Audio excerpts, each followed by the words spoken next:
Olá, meus amigos, a paz do Senhor Jesus na sua vida, amém? Hoje eu vim trazer uma palavra para você que me assiste neste momento, uma palavra onde se trata do amor paternal de Deus para conosco. Todos nós sabemos que Deus, Ele se importa com seus filhos, né? Todos nós sabemos que Deus, Ele quer o melhor para cada um de nós. E muitas das vezes, o melhor que Deus quer para você, às vezes não é aquilo que você quer, né? E isso não muda muito referente ao que os nossos pais nos ensinaram quando crianças, amém? E a palavra de Deus, ela diz no livro de Hebreus, no capítulo 12, no versículo 4 em diante, a palavra de Deus, ela relata, né, o amor de Deus, o amor de pai para com seus filhos. E eu queria ler com você esta mensagem, amém? Então pegue sua Bíblia, vamos meditar na palavra de Deus.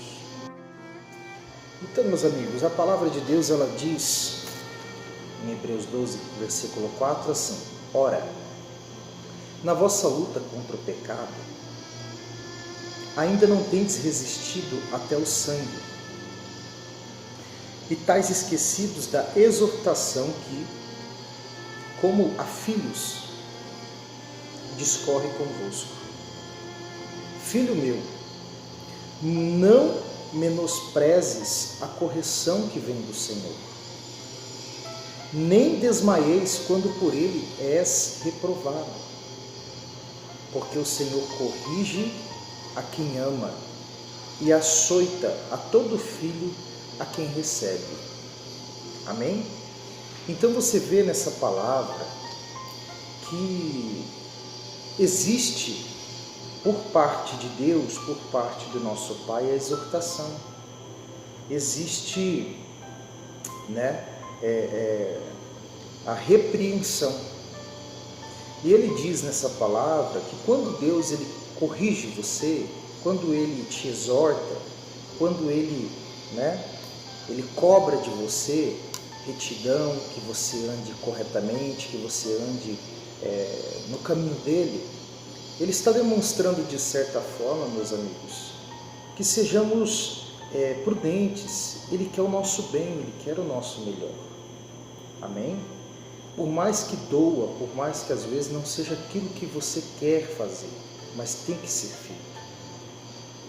E aí a palavra de Deus diz que ele corrige porque ele nos ama, né? No versículo 6 ele diz: porque o Senhor corrige a quem ama. Amém? E no 7, versículo 7 ele diz assim: é para a disciplina que perseverais. Deus vos trata como filhos. Olha que maravilha, pessoal. Deus trata você como filho dele. Você sabe o que significa ser um filho de Deus? Porque muitas pessoas, elas acham que são filhos de Deus. Só que na realidade, nem todos são filhos de Deus. E a palavra de Deus continua dizendo: pois que o filho há que o pai não corrige. Mas se estáis sem correção, olha só, se você não for corrigido por Deus, né, de que todos se têm tornado participantes, logo sois abastardos e não filhos. Olha o que eu estou dizendo, pessoal. A palavra de Deus, ela diz aqui, né, no versículo 8, que se você não é cobrado por Deus, se você não sente aquela sensação, sabe, aquela cobrança pelo Espírito Santo, porque Jesus enviou o Consolador, o Espírito Santo está na terra para nos orientar, para nos ajudar, para nos ensinar. Se você não sente essa cobrança, é porque de certa forma você tem sido um abastardo de Deus. Porque o Filho de Deus, ele é repreendido. Deus zela pelos seus filhos. Então você tem que ficar feliz se sentir, de certa forma, abençoado por ser exortado por Deus, né? Por ser cobrado. Se você tem sido cobrado, glorifique a Deus por isso. Isso significa que você é filho dele. Porque imagina, irmãos, imagina você que está ouvindo, você pecar, fazer as coisas erradas e não sentir a cobrança de Deus. Isso é muito triste. Eu não quero ser um abastardo de Deus. Eu não quero ser um estranho para Deus. Porque as pessoas têm esse pensamento de que todo mundo é filho de Deus. E não é bem assim. Nós somos criados e feitos pelo pecado. Você se torna filho de Deus. Você se torna um instrumento, um vaso nas mãos de Deus. A partir do momento que você escolhe isso.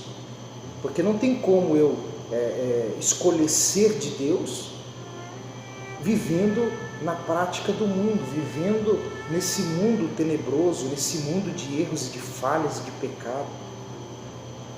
Amém, pessoal? E a palavra de Deus diz aqui,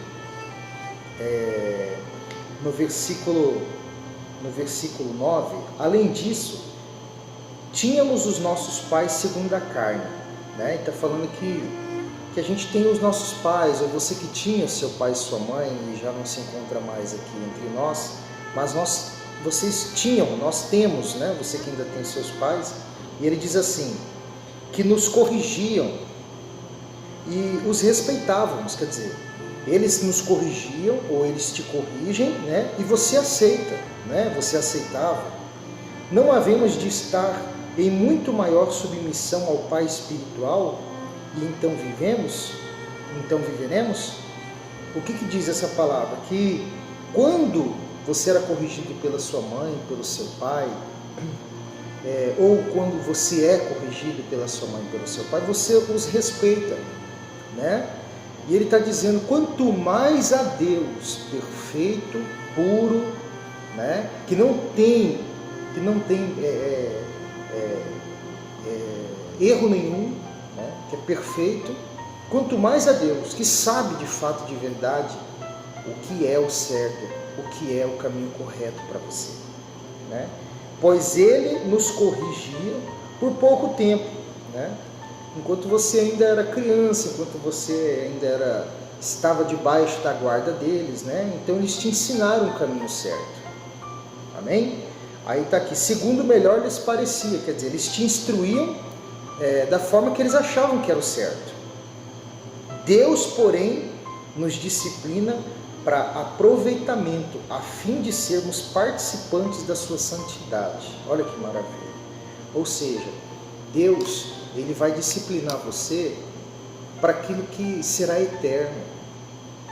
Ele não vai disciplinar você apenas para que você tenha um método de vida melhorado. Não. Deus, ele exorta, nos disciplina para que você tenha a vida eterna, para que você tenha salvação, para que você seja salvo, para que você viva da forma virtuosa, de uma forma abençoada. E ele diz aqui, toda disciplina, com efeito, no momento não parece ser motivo de alegria, mas de tristeza, né? Ou seja, quando a gente é exortado, quando Deus nos ensina, nos disciplina, né? Parece que não é uma coisa de alegria, né? Ser exortado, não é uma coisa que a gente quer, é uma coisa que às vezes nos fere, nos machuca, nos entristece. Só que é como está dizendo aqui, meus amigos, não parece ser motivo de alegria, né? Mas de tristeza. Ao depois, entretanto, produz um fruto pacífico aos que têm sido por ela exortados, frutos de justiça. Amém? Você vai andar no caminho justo, você vai andar corretamente, você vai andar de uma forma correta diante de Deus. Isso não tem preço. Você terá sua salvação e Ele vai te trazer o gozo, a alegria, a paz, por andar, por escolher obedecer. Então obedeça a Deus. Amém? E diz aqui, no 12, por isso estabelecei as mãos decaídas e os joelhos trópegos, né? e fazei caminhos retos para os pés, para que não se extravie o que é manco, antes seja curado.